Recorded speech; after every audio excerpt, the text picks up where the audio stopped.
what would your advice be today to somebody who's trying to now do an online business? You know, I guess you could say e-com, or you could say coaching. You know, like, how would you start today? Because I'm going to imagine it's probably a lot different than when I heard your first speech in 2018 compared to like, oh, well, now social media is a huge part of like today. We're talking about organic content. You know, you're talking about continuity. You understand that, like, would you start with a continuity? Would you start with high ticket? Like, how would you do that? Yeah, I think so. The hardest thing is, you know, initially is building an audience, like to get people you're able to like talk to. So my first step would probably not be like, let's launch an Instagram channel and start posting. Like, it would be in there, but it wouldn't be the first focus because it's gonna be so slow.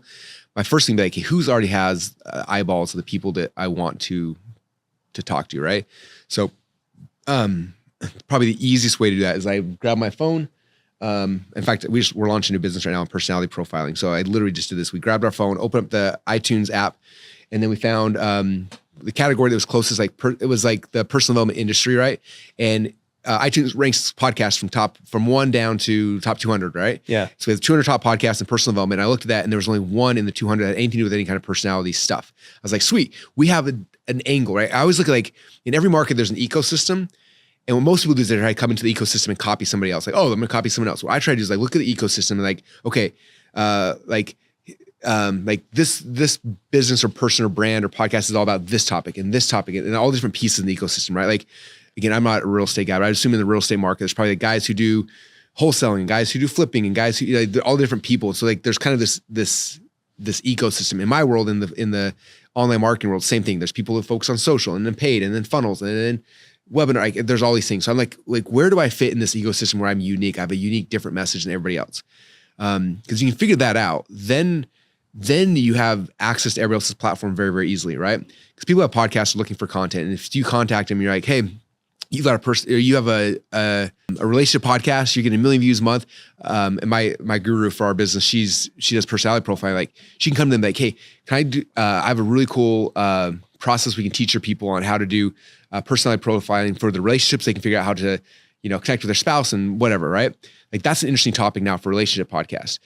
You can go to a business podcast, like, hey, I can show you how business owners can use personality profiling to hire better. Now that's an interesting hook for business podcasts. And like, we can take her hook and we can hit 100 different podcasts. And if we get on 3 or 4 of those podcasts, like, now we have a business. As a guest or as a sponsor? As a guest initially. Okay, ideally guest, coming in. Because guests, as long as you bring a unique angle, unique hook, like, that's what most podcasters are looking for, is just, you know, it's just like TV. Like by the way, we use personality profiles for hiring and everything. Me too, dude. We could geek out on that for days. I love that stuff. We use predictive index. Okay, I like that one. Yeah. I like DISC and Enneagram. I like all of them. So we usually... I just interviewed Patrick Lencioni. Okay. He has a new one coming out too. That's really cool.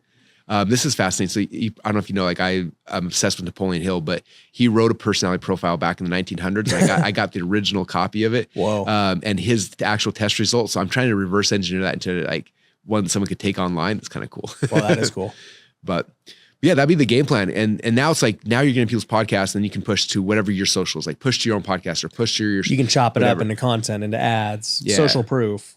For sure. But that's how you start. It's like, you have to get an audience, and building one's hard. So it's like, I want to go leverage other people's audiences. So podcasts are easy, social. It's just like, but you have to come in with your own like angle, your own hook. Like, what is the thing that you do that's different than everybody else's? So it's really doing your homework and understanding the ecosystem. Do you think that, and like, this is a hard thing for me to teach because I never did any of those things. Mm-hmm. Like, obviously, like, you know, being on a podcast is great. And so like, I've been on lots of podcasts, but I always did from the jump. I was like, I'm going to build my own foundation. Mm-hmm. I'm going to I'll build my own stage. I'll build my own podcast. Yeah. I'll create my own traffic. I'm not going to rely on anyone.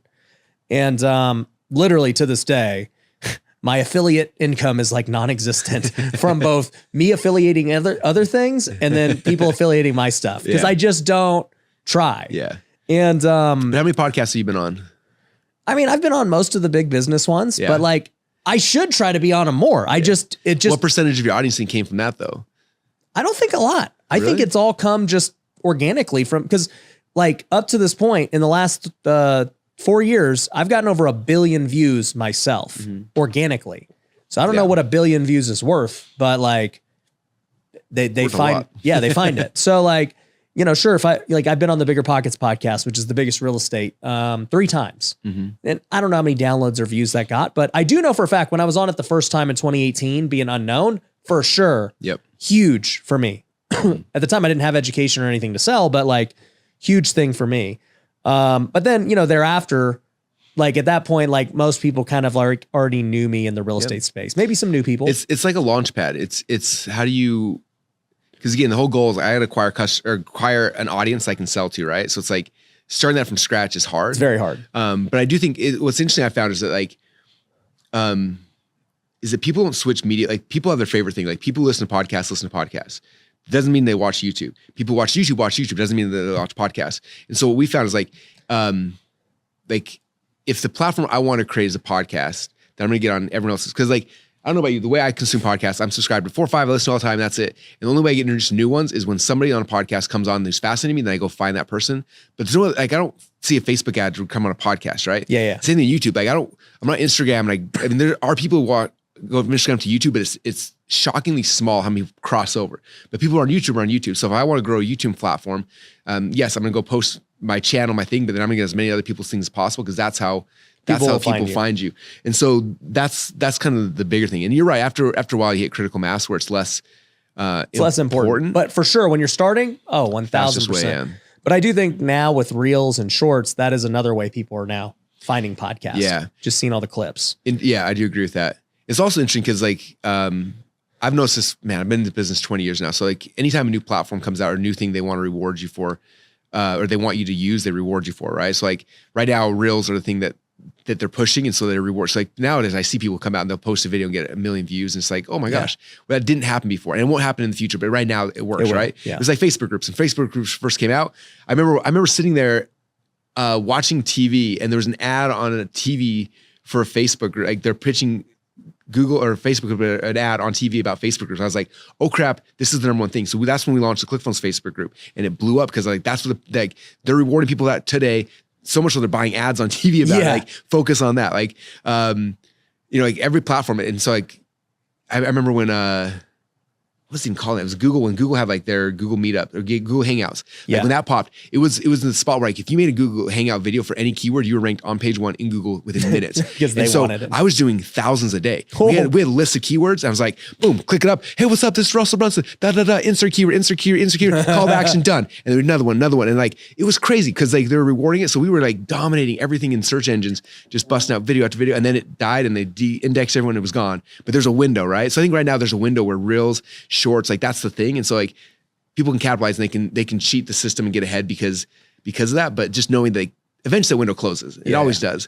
And there'll be a new one that opens, but it's playing the trends, but also understand if the trend's not there, you can still do it just by like finding the eyeballs, getting in front of them and bringing the people back to your platform. Well, I think like this has been my realization now, going on 4 years of like really going hard at content. The way I did it obviously is like the much harder way, right? Mm-hmm. Like what you're explaining, I think is for 99% of people. And like, I think back now and I'm like, yeah, I mean, for most people, just build it, just getting on other people's podcasts, just consistently do that. And you're going to get traffic and everything else. It is really hard to like do it yourself and build brand and stand out like in such a crowded place. And, and also too, I just realized that social media is, dude, it's a skill. Like it's a talent and it's not a talent that everyone has. For sure. And and you're shockingly good at it. Like I literally with my wife, I was watching videos last night. I'm like, gosh, he's so freaking good. Like I even like to myself, I'm like, I'm in this game a long time and I'm not as good at you at this. Like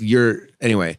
So Thank you. It's definitely, there are different skill sets and there's different levels of it. And like, even for me, like I'm not as good socially as a lot of people I know and I'm trying and I'm working, but it's like, it's way harder for me to like. Well, that's why you have the personality test. Yeah. You can know like what you're naturally inclined to be great at. I think as people understand, like again, for ClickFunnels, I have to be on all the platforms. For most people, it's like you can build a huge 7-figure plus a year business just focusing on one platform. In fact, most people that try to do 2 or 3 or more, like that's when they fail because they're trying to juggle it. It's like, just pick one. Like you can be a 7-figure podcaster or 7-figure YouTuber, but it's harder to be all of them. Like again, I got 400 people to work for me. So I can do stuff people can do. Like how do you get some stuff done? Like, well, I got 400 times the labor force. Yeah. It's way different. So like if you're getting started, don't do 10 just because Russell's doing it, because you're doing it. Like, did you start with 10 or did you start with just one? Well, I first started with just TikTok. I was like, dude, I think this TikTok thing is going to pop off. Like, I don't know why. And then eventually it was gaining traction. I was like, all right, I think I'm gonna try some YouTube too. Yeah. But that was it. I wasn't focused on anything else. Yeah.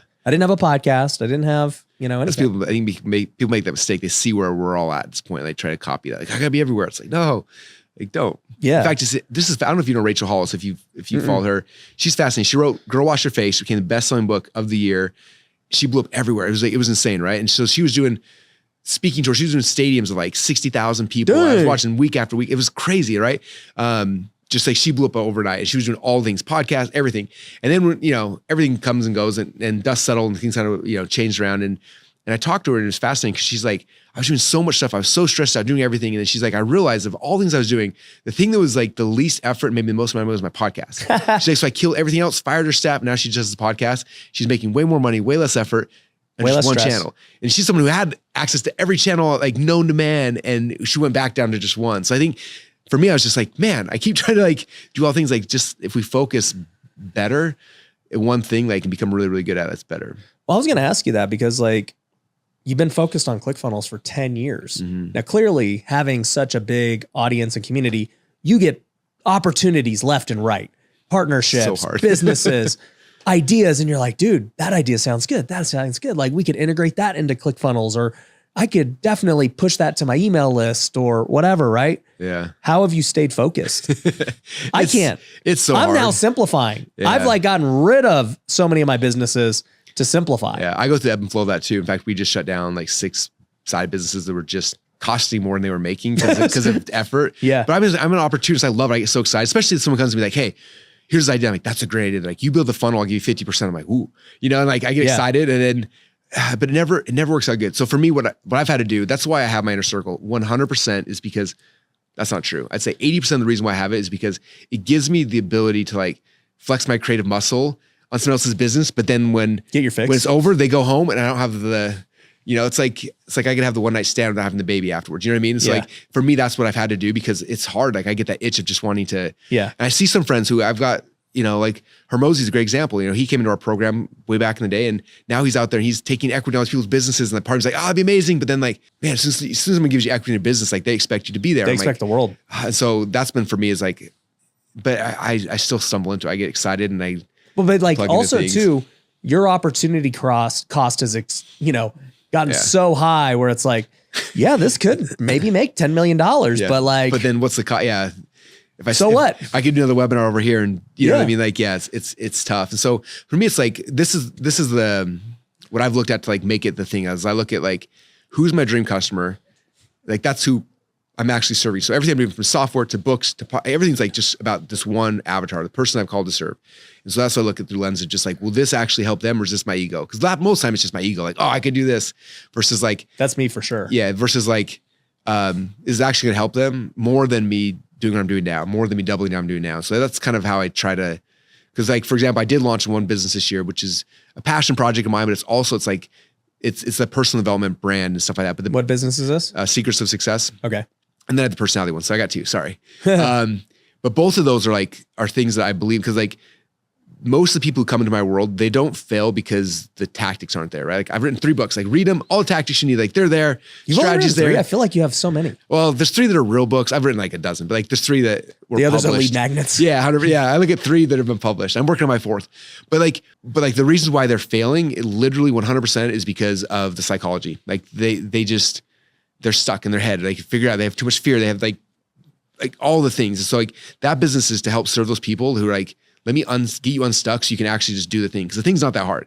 Building a funnel is not hard. Like launching an ad, not that hard. Like, it's all said and done. It's just like you follow like these 10 steps and you have the thing done. Yeah. So why is not everyone doing it? It doesn't make any sense. It's all because of like this stuff. I know we talked about like, you don't have that problem. I don't have that problem. Like, because I was able to do it. But the majority of people, and I actually think it's fascinating, because I think athletes are better at this than most people, because to be successful in wrestling, I'm sure same thing with baseball, right? Like there's so many things you have to go through to figure out that most people never do that. Yeah. They come to business and they've never failed. And so like, if I failed, then I'm a failure. And they're so scared to try, versus like, how many games a year did you play? A lot. How many times did I step on the mat and I lost? Like tons. Yeah. And you get used to it. But most people have never experienced that. Like they were in their high school band or musical or drama. There's not a winner and a loser. Like they're just, and so they come into entrepreneurship where it's like, what if I fail?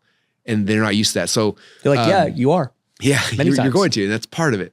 And so I think for that, the personal development business is to help those because like it's such a sticking point in there. And so that's a big one there. And the personalities, because it's the hiring, like people are hiring, it's like so wrong. Such a I'm the same hard- way. Like we hire based on personality profiles 100%.